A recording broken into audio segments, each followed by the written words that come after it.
자, 오늘 이제 우리가 살펴봐야 될 네 번째 인물 누구겠습니까? 본문 우리가 여호수아를 읽고도 여호수아가 아니다라고 말하면 안 되죠. 자, 우리가 앞에 모세를 봤습니다. 모세를 봤다 하면은 모세의 완성판, 그러니까 모세가 마지막에 어쩌면 처음부터죠. 40년 동안 길러낸 인물이 여호수아였으니까. 그러니까 이 모세가 결국 자기가 가나안에 들어가지 못하고 그 가나안 땅을 정복하지 못했던 그 사역을 완수한 인물, 그래 모세의 완성판이라고 말할 수 있습니다. 그래서 저는 이렇게 대답합니다. 이렇게 제가 정의를 내려갑니다. 모세는 불세출의 지도자입니다. 세상이 낼 수 없는 지도자입니다. 그죠? 인류 역사적으로 200만 명을 40년 동안 광야에서 인도한 사람, 그건 세상이 낼 수 없는 지도. 불세출의 지도자 모세. 그럼 여호수아는 어떻게 우리가 대답을 하면 될까요? 세출의 지도자 여호수아입니다. 세상이 낼 수 없는 지도자가 모세였다면 이 세상이 낼 수 있는 정말 위대한 지도자는 여호수아였습니다.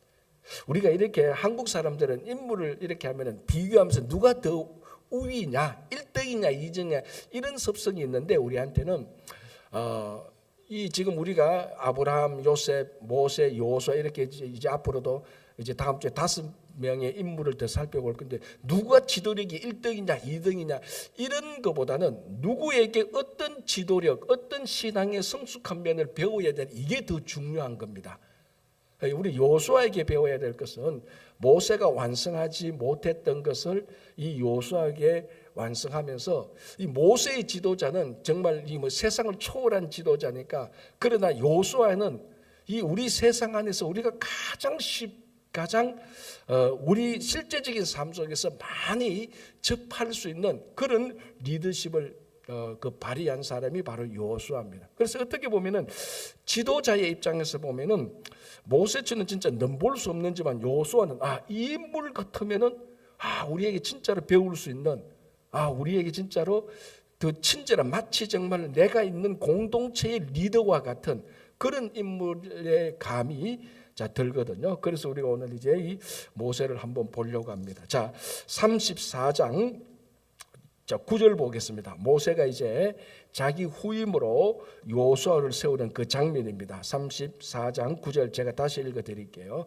우리 다 같이 한번 읽어보겠습니다. 시작. 모세가 눈의 아들 여호수아에게 안수하였으므로 그에게 지혜의 영이 충만하니 이스라엘 자손이 여호와께서 모세에게 명령하신 대로 여호수아의 말을 순종하였더라.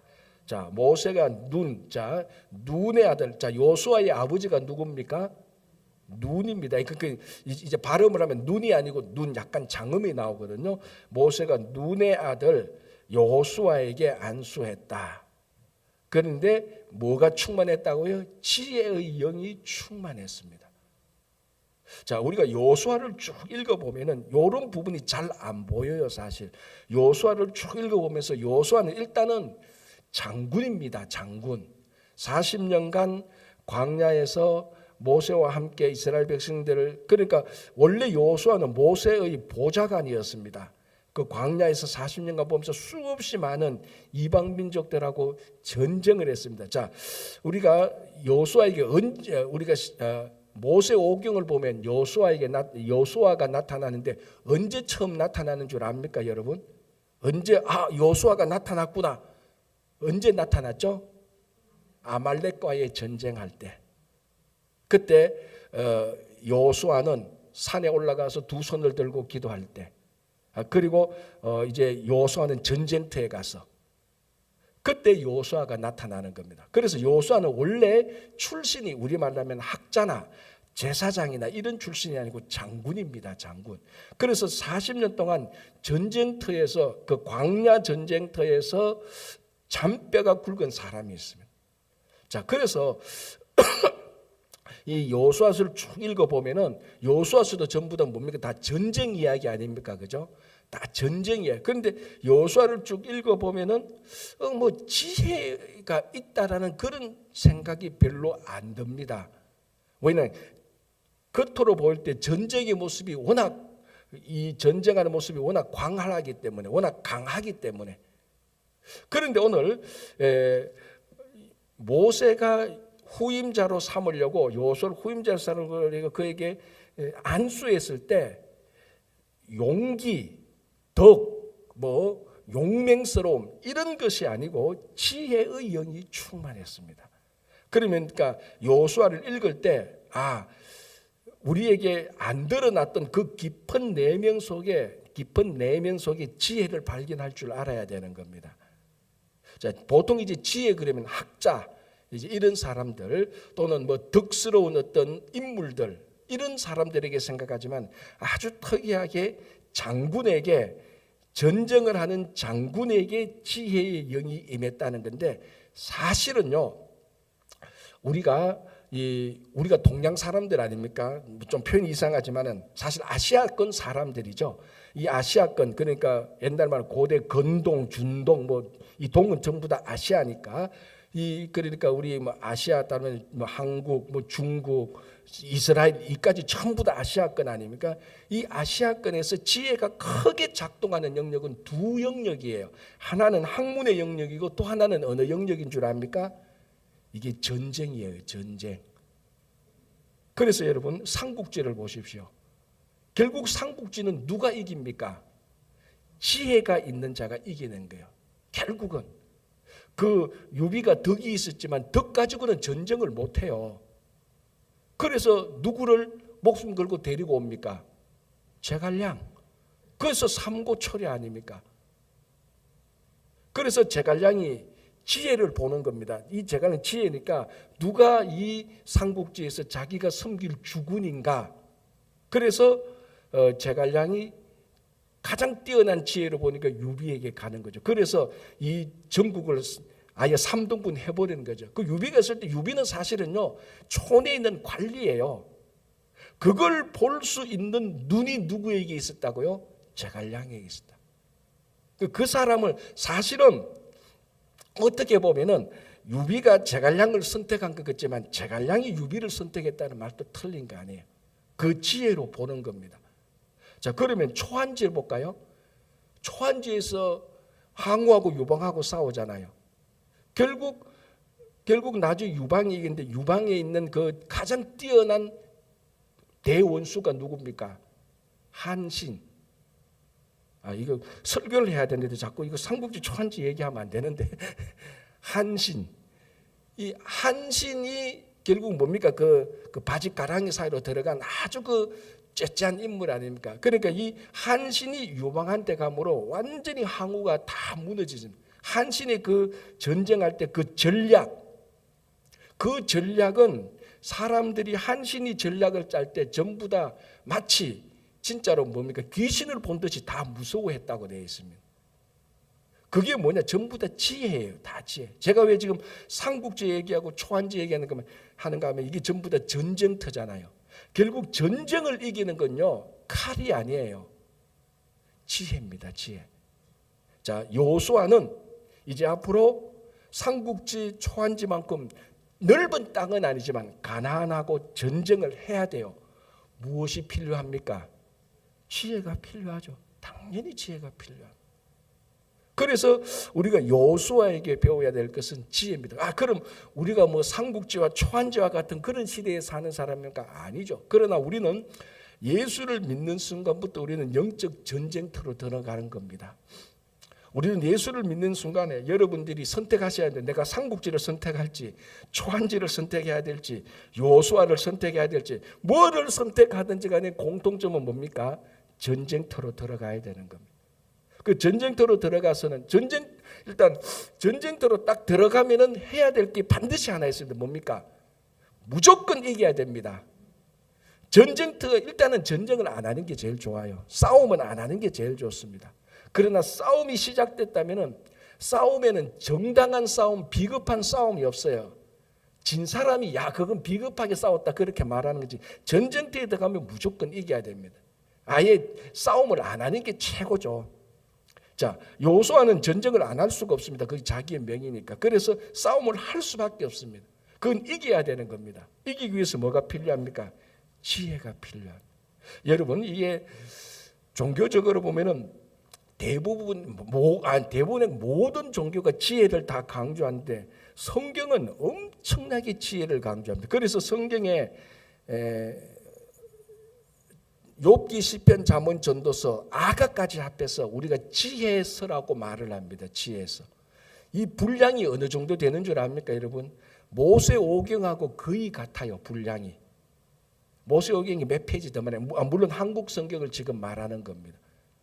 여러분, 지혜 하나를 다루는데 이스라엘 사람들이 목숨을 여기는 모세오경만큼 분량이 같은 거예요.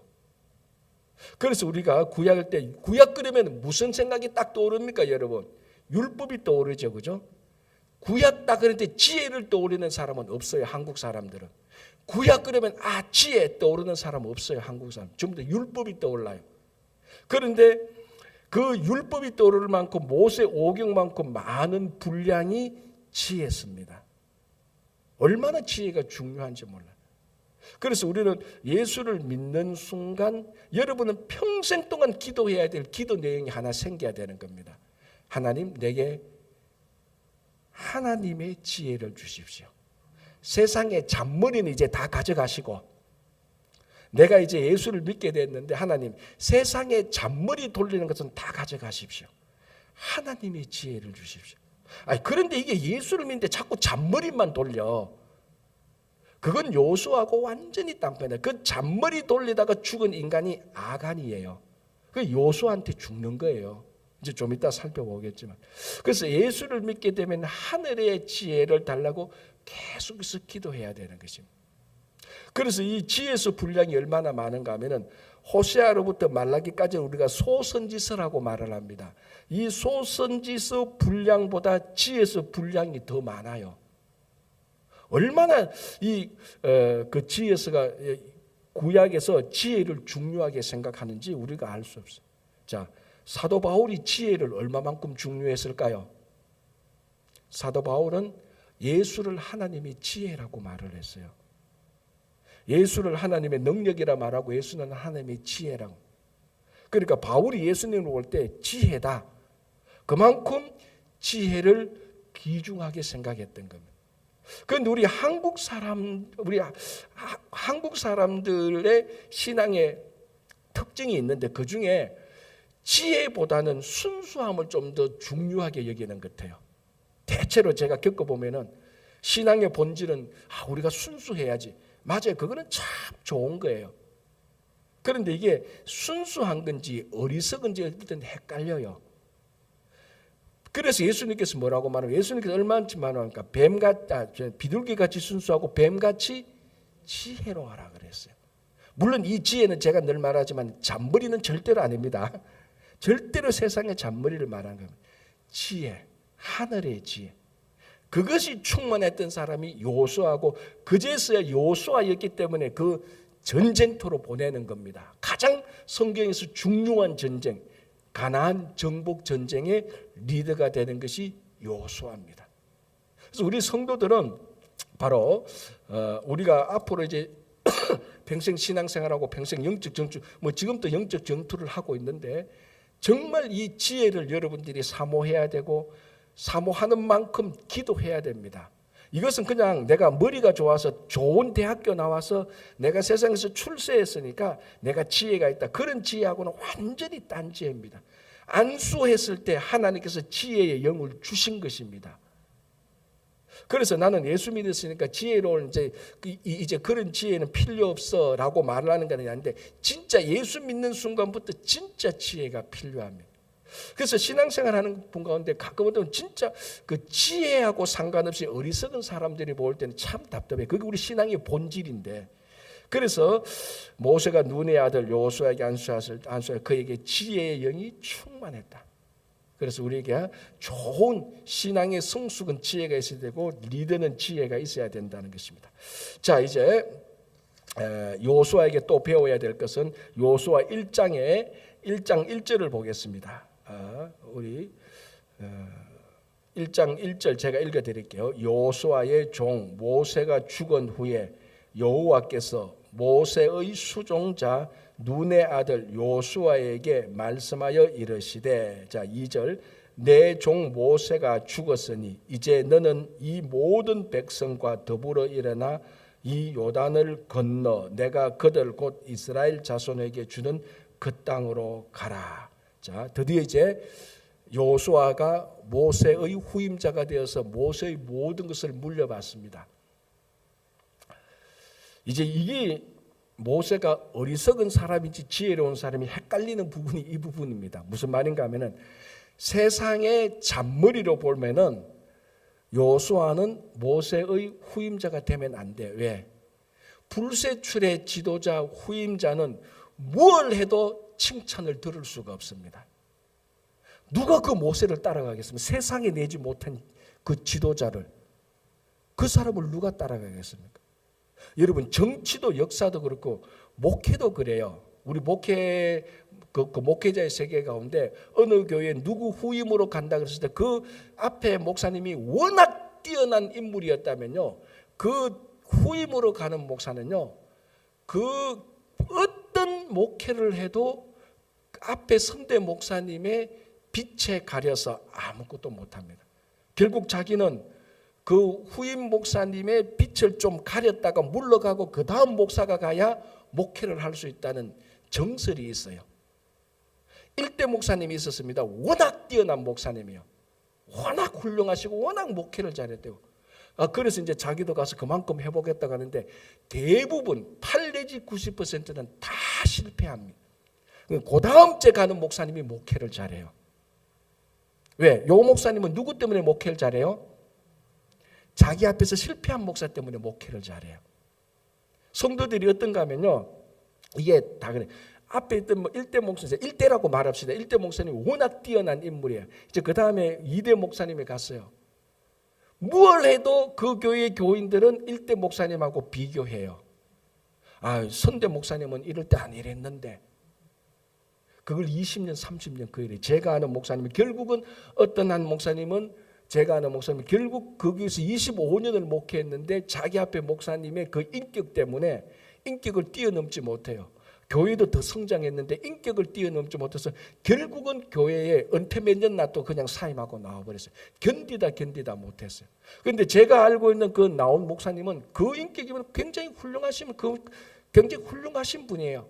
그런데 앞에 목사님이 워낙 뛰어나기 때문에 워낙 인격적으로 훌륭해. 진짜 뭐라고 하면 앞에 목사님은 거의 구도자 자체였어요. 구도자의 삶을 살았어요. 그냥 청빈 그 자체였어요. 청빈 그 자체.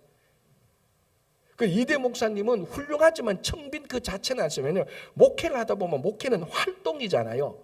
목회자는 절간에 가서 기도만 하는 사람이 아니에요. 목회자는 활동을 해야 되기 때문에 목회는 프로그램을 만들고 1년 행사 계획을 짜야 되고 그리고 성도들과 함께 나가면서 사역을 해야 되는 게 목회자고, 절간에 있는 스님은 사역 안 해도 돼요. 앉아서 면벽 찬송만 하면 돼요. 그런데 그게 차이인데 그 교회 목사님, 앞에 목사님이 워낙 훌륭했기 때문에 뒤에 목사님이 이대 목사님도 훌륭한데도 사역도 잘하고 교회도 계속 성장하는데도 자기 눈에 보일 때는 인격이 좀 모자라거든. 그걸 20년 이상 씹어대는 거예요. 결국 견디다 못해서 은퇴 몇 년 놔두고 그냥 사임하고 다른 데로 가신 분을 알고 있어요. 그 다음 목사님이 이제 목회를 잘하죠. 제가 무슨 얘기를 하는가 하면 불세출의 지도자 밑에는 후임자로 가면 그게 제일 어리석은 일입니다. 왜? 그 일을 감당할 수가 없는 게 워낙 뛰어난 인물. 자, 그런데 여호수아가 그 일을 하나님께서 하라고 또 하는 거예요. 이게 세상의 지혜가 아니고 또 하나님의 지혜인 겁니다. 그리고 인간적으로 보면은 엄청난 스트레스가 있습니다. 두려움이 있는 겁니다. 여러분, 모세의 지도력이 어떻다는 것을 누가 제일 잘 알았을까요? 여호수아가 제일 잘 알았습니다. 왜? 여호수아는 40년 동안 모세의 수종자였습니다.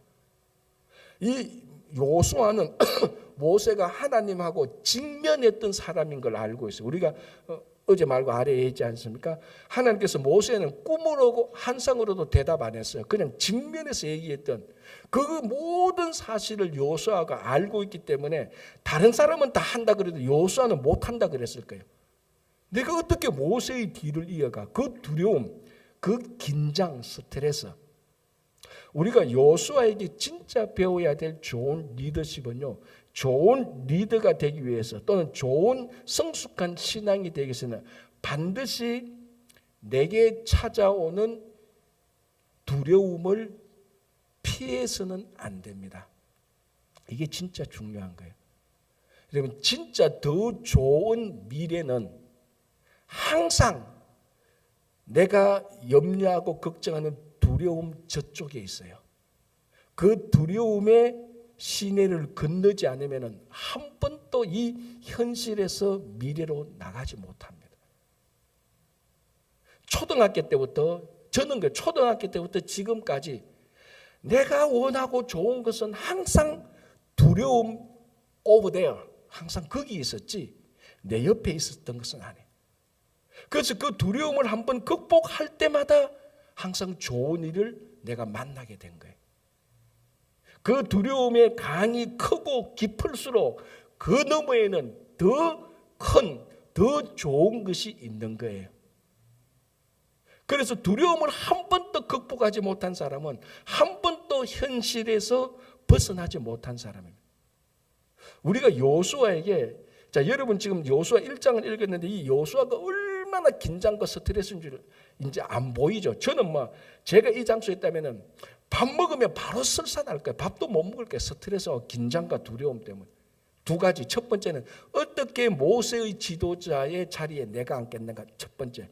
두 번째, 내가 이제 드디어 가나안을 정복해야 되겠다. 이거는 모세도 하지 않았던 겁니다.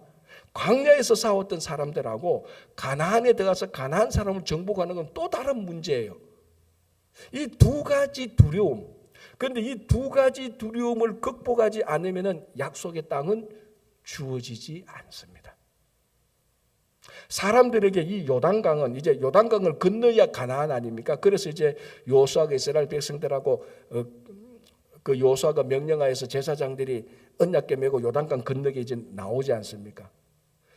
모든 사람들에게 요단강은 약속의 땅을 건너는 땅이라고 생각했지만 여호수아에게는 두려움의 강이었습니다. 그걸 건너야 약속의 땅이 있는 겁니다. 그 어떤 사람에는 두려움의 강이 아주 조그만 하천같이, 아주 조그만 시냇가 같기도 하고, 어떤 사람은 강 같기도 하고, 어떤 사람은 진짜 바다 같기도 할 겁니다. 그러나 그 두려움의 시내든 강이든 바다든 두려움이라는 것을 극복해야, 건너가야 미래가 있고 더 좋은 것이 있습니다. 아니, 우리말로 하면 진짜 하나님의 약속이 거기에 있는 겁니다. 그래서 우리는 매일매일 두려움을 걷는 겁니다. 자, 그러면 어떻게 두려움을 건너야 되냐? 자, 이제 그게 하나님께서 여호수아에게 불러서 했던 말입니다. 강하고 담대하라. 내가 용기를 내야지. 내가 힘을 낼게. 결단, 의지, 그런 것도 중요하겠죠. 그러나 우리가 여호수아에게 배워야 될 것은 그 두려움의 강을 건널 수 있는 용기와 담력과 지혜와 그 모든 것을 하나님께서 주신다는 것이. 그래서 우리는 계속해서 하나님께 기도를 해야 되는 겁니다. 그게 기도해야 되는 이유입니다. 하나님, 이거 어떻게 내가 할 수 있는 게 아닙니다. 내가 이 두려움을 건너야 되는데 내 힘으로는 안 되니 하나님께서 두려움을 건널 수 있는 힘을 주시고 용기를 주시고 담력을 주시고 지혜를 주십시오. 그래서 우리가 기도하는 겁니다. 그래서 이 여호수아는 진짜 두려움을 극복했던 그런 정말 인물입니다. 자, 이제 그 다음에 우리가 보면은 오늘 이제 그 본문에 읽지는 않았지만 여호수아 그러면 이제 요단강을 건너고 여리고성을 점령하고 아이성을 점령하고 이제 계속해서 일을 진행해 나갑니다. 이제 그러면서 백성들이 그러면서 여호수아에서 누구 모습을 보면서 만족합니까? 모세의 모습을 보면서 모세 못지않게 잘하거든요. 이스라엘 백성들이 이제 거기에서 여호수아의 말을 순종하기 시작하는 겁니다. 그러니까 여호수아가 모세 못지않게 잘하도록 해주는 힘은 어디에서 나옵니까? 하나님에게서 나오는 겁니다. 그래서 하나님께서 여호수아를 세울 때 걱정하지 마라. 내가 너를 걱정하지 말고 강하고 담대하라. 내가 너를 떠나지 않고 너와 함께 하겠다고 약속을 해줬던 겁니다. 그래서 모세가 홍해를 건넜던 것처럼 여호수아는 이스라엘 백성들을 데리고 요단강을 건너는 겁니다. 패턴이 같잖아요. 한 사람은 나올 때 출애굽할 때 홍해를 건너고 한 사람은 이제 처음에 홍해에서 나왔던 그 약속을 완성시키는 걸 그 의미로 요단강을 건너가고 그리고 백성들이 모세가 했던 것을 여호수아가 완성시키거나 신뢰하기 시작합니다. 들어가서 여리고성 전투하고 아이성 전투하고 계속 이방 들어가서 중간에 들어가서 남방 북방 중간 치고 남방 북방 치고 그렇게 해서 여호수아 그 정복 전쟁이 여호수아 생애에는 마무리가 되는 겁니다. 자, 이때에 여호수아가 이 전쟁을 하면서 이 가나안 전쟁, 가나안 정복 전쟁을 하면서 여호수아에게 또 하나 배워야 될 것은 굉장히 여호수아는 과감합니다. 결단력이 있는 사람이에요. 왜 그런가 하면은 아까 말했습니다. 여호수아의 원래 출신은 학자가 아니에요. 장군이에요. 전쟁터에서 참뼈가 굵은 사람이에요. 그래서 본능적으로 아마 여호수아는 언제 어디서 누구를 처단해야 될 줄을 아는 사람이에요. 본문도 자세히 보면은 여호수아가 장군이었고 지혜가 있는 장군이었고 리더였다는 것을 볼 때 타이밍을 알고 칠 때 치고 빠질 때 빠지고 물러날 때 물러나고 들어갈 때 들어갈 때를 아는 적절하게 잘하는 과감하게 결단이 있는 그런 사람입니다. 자, 여러분 이런 날이 있습니다. 전쟁할 때 전쟁 중에는요 자기들의 어떤 전쟁 중에는 뭡니까 전쟁 중에는 장군을 바꾸지 않고 전쟁 중에는 자기 군사를 잘 처단하지 않아요. 왜? 사기가 꺾이니까. 그런데 우리가 알다시피 아이성 전투에서 패배하잖아요. 그리고 난 다음에 우리가 그 아간 처단하는 거 알잖아요. 그죠? 뭐 그건 아니까 제가 설명 다 생략하고 이 여호수아가 아이성 전투에서 패배하고 하나님께 물어봅니다. 왜 우리가 패배했습니까? 하나님께서 그 죄 때문에 대해서 죄를 찾아내고 아간입니다. 그래서 어떻게 합니까? 아간에게 관련된 것은 먼지 하나도 남기지 않고 싹 데리고 골짜기 가서 다 처단시켜 버리는 거예요. 굉장히 과감해요. 어떨 때는. 굉장히 그러니까 결단력이 있어요. 물론 이런 일을 행할 때는 여호수아의 지혜가 작동하는 겁니다. 자, 이거는 이제 우리가 잘 선택해야 돼요. 우리도 여호수아처럼 과감해야 되구나, 결단해야 되구나. 필요는 한데 여호수아만큼 지혜 있는 만큼 과감해야 돼요. 무슨 말인지 알겠죠? 지혜는 있는데 과감하면은 그것 때문에 또 다 문제가 생겨. 일파만파 문제가 생겨.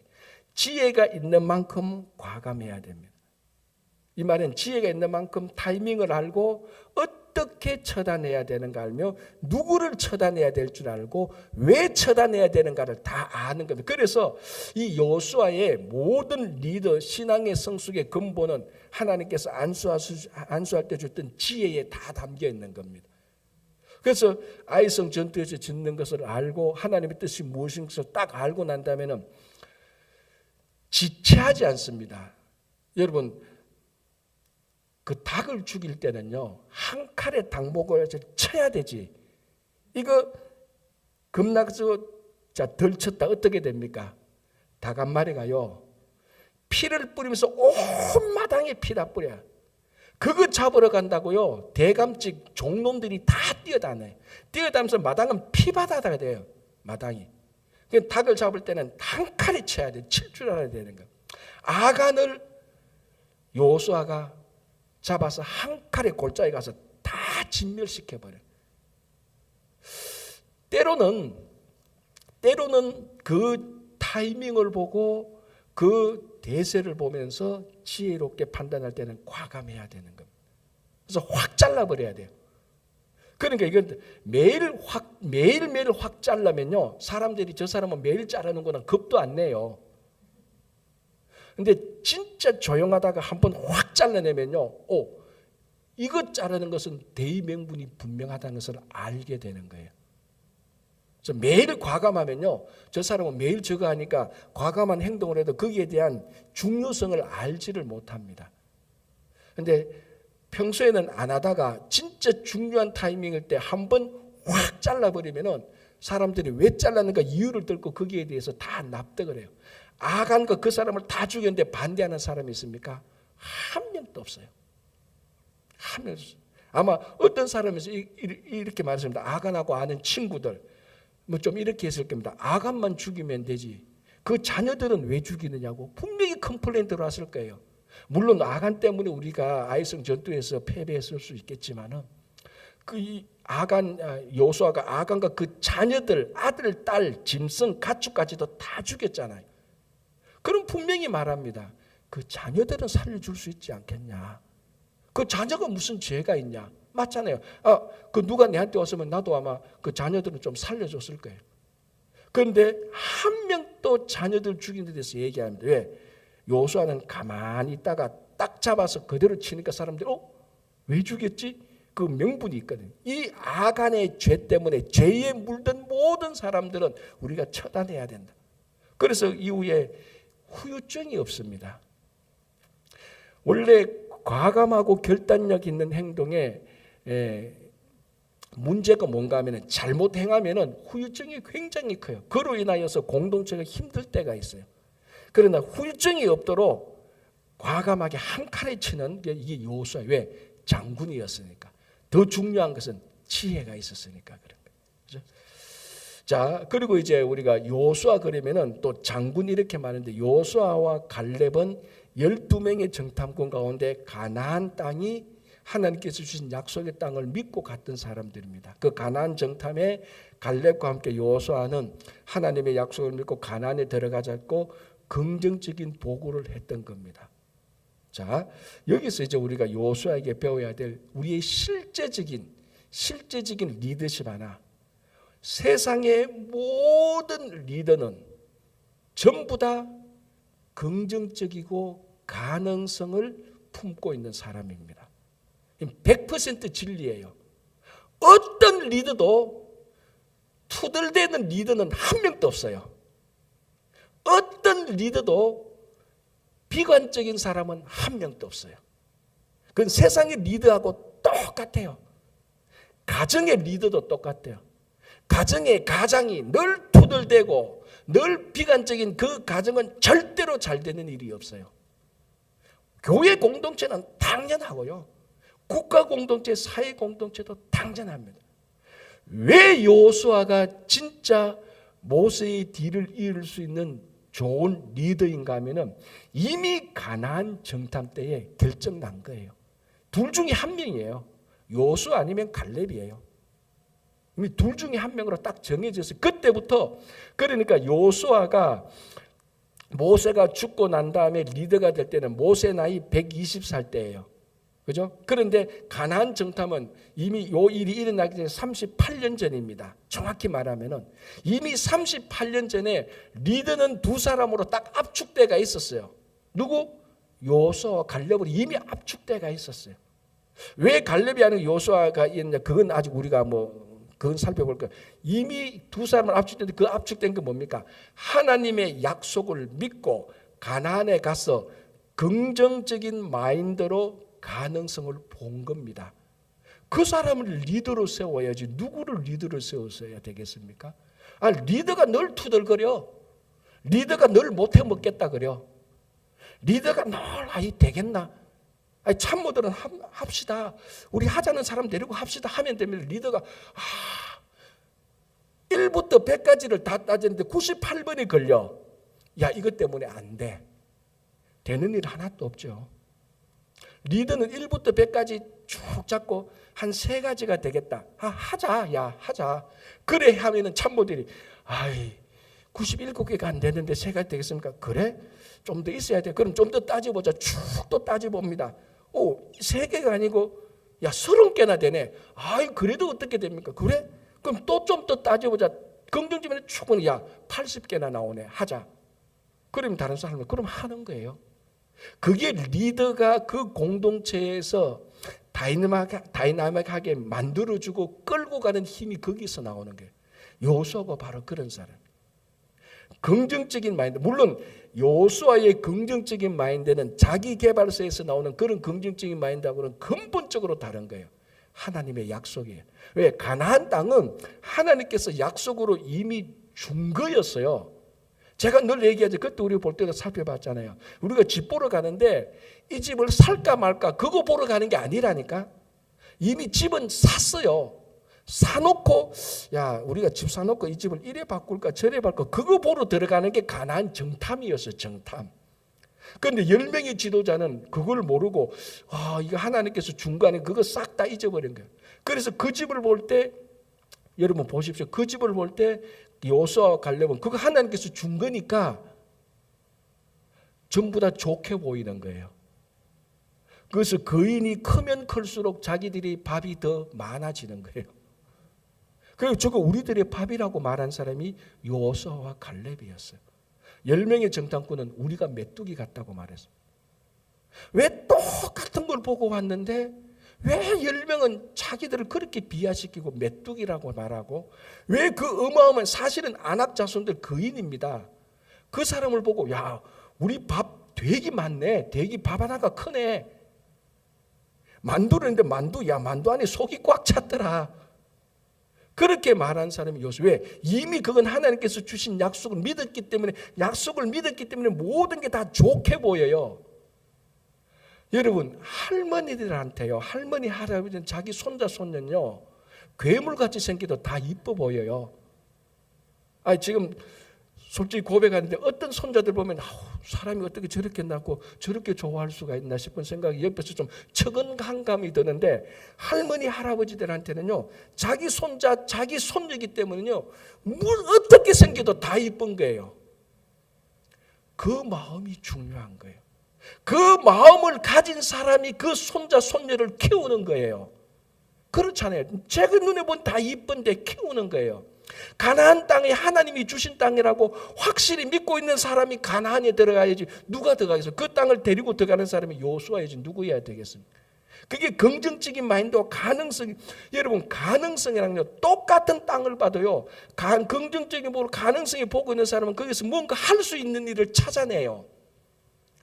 부정적인 사람은 늘 투덜거리고 원망하는 사람은요 할 수 있는 것도 못하는 것을 수백 개를 찾아내요. 긍정적인 사람은 할 수 없는 땅에서도 할 수 있는 것을 수백 개를 찾아내는 거예요. 그게 여호수아였어요. 이미 그거는 38년 전에 가나안 정탐 때 이루어졌던 것입니다. 그래서 우리 성도들이 이 땅에서 살아가면서 왜 그래 투덜거리고 원망거리는지 저는 그건 진짜로 차라리 예수를 믿지나 말지. 예수님께서 우리에게 다 주었는데 구원도 주고 여러분을 위해서 지금까지 죽어준 사람이 있습니까? 없잖아요. 하나님께서 나를 위해서 독생자를 내주시고 다 주셨는데 뭘 또 하나님께서 투덜댈 게 또 더 있냐고. 이것도 안 돼 저것도 안 돼. 예수 믿는 사람은 궁극적으로 여호수아가 가나안 땅을 확신한 것처럼 우리는 영원한 나라를 확신하고 영원한 나라를 이미 소유한 사람들입니다. 그거보다 더 긍정성이 어디 있겠습니까? 이 세상에 하나님 나라를 가지고 있다는 그 믿음보다 더 긍정적인 것을 될 수 있으면 돼 보십시오. 돈으로 가치를 한번 말해주세요. 지금 세계 최고 부자가 재산이 몇 조 달러인지 하도 숫자로 계산하는데 그거보다 더 큰 하나님의 나라를 우리에게 물려주신 우리에게 확신이 있는데 그거보다 더 긍정성이 어디 있습니까? 그거보다 더 긍정성이 있다면 아무것도 없습니다. 그런 긍정성 가운데 이 땅에 살아가면 모든 것이 다 가능성이에요. 모든 것이 다 가능성이에요. 그게 여호수아였습니다. 그래서 여호수아인데 우리가 실제적인 신앙에 진짜로 배워야 될 것은 이제는 우리는 여호수아만큼 긍정성을 가지고 가능성을 가지고. 그래서 이건 안 된다고 생각해서 볼 때는 그 가능성을 볼 때는 충분히 거기서 할 수 있는 일이 다 보이는 거예요. 방법도 보이고요. 사랑하면 다 보이는 것처럼 긍정성과 가능성이 있으면 할 수 있는 일이 다 보여요. 할 수 없는 거 신경 쓰지만 할 수 없는 거 신경 안 쓰면 돼요. 그거는. 자, 이제 마지막으로 하나만 간단하게 보겠습니다. 여호수아는 모세 밑에서 현장에서 40년 동안 배웠던 사람들이에요. 지도자는 가르치는 사람이 아니고 배우는 사람입니다. 아니 그건 학생 아닙니까? 아니에요. 진짜로 훌륭한 지도자는 가르치는 사람이 아니고 배우는 사람입니다. 끝까지 자기는 배우는 사람이에요. 진짜 여러분 주변에 좋은 지도자들 보십시오. 나이가 90이 되었는데도 배워요. 책을 읽으면서 배워요. 배울 게 무지무지하게 많대. 나이가 들면 들수록 자기는 처음에는 그렇게 생각했대. 내가 나이가 60이 되면은 내가 있는 분야에 대해서 이제 거의 다 알겠지. 그렇게 생각하고 60이 되니까 자기가 아는 분야에 대해서 자기가 30대 모르는 것보다 60대가 되니까 자기가 30대에 모르는 것보다 60대에 자기 분야에서 모르는 게 더 많아졌대. 나이가 90이 되니까 인생에 대해서 다 알 것 같은데 90이 되니까 청소년 시절 때 모르던 인생보다 90이 되니까 모르는 인생이 더 많대. 나는 끝까지 배워야 되는 사람이라고 했던 얘기를 들어본 적이 있습니다. 여러분, 끝까지 배워야 됩니다. 책에서 공부하는 그런 배움 말고 왜 리더가 배우는 게 중요한 줄 압니까? 배우는 사람은 항상 겸손한 사람이에요. 그게 중요한 거예요. 여러분 80, 90대에서 지식 몇 개 더 배운다고 해서 그게 무슨 소용이 있겠습니까? 소용없어요. 지식 몇 개 더 한다고 해서 그건 별 소용이 없어요. 그러나 배우는 그 자체가 자기 자신을 계속해서 겸손하게 만드는 거예요. 내가 뭔가를 배우고 있다는 것은 뭔가를 받아들이고 있다는 겁니다. 뭔가를 받아들이고 있다는 것은 뭔가를 수용하고 있다는 것은 뭔가를 수용하고 받아들이는 사람의 근본 패턴은 겸손입니다. 겸손하지 않으면 배우지 못하고 배우지 못하면 리더가 되지 못하는.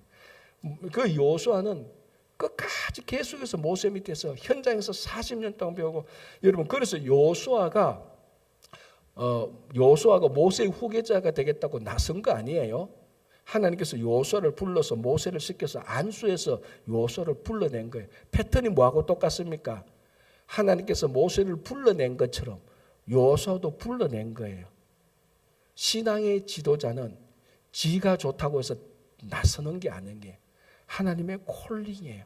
그 콜링에 응답한 사람, 그리고 어렵고 힘들 때마다 그 콜링을 기억하면서 그 콜링이 자기의 심지가 되는 사람, 그게 좋은 리더입니다. 요거는 여호수아나 모세하고 똑같은 패턴. 우리도 똑같은 거예요.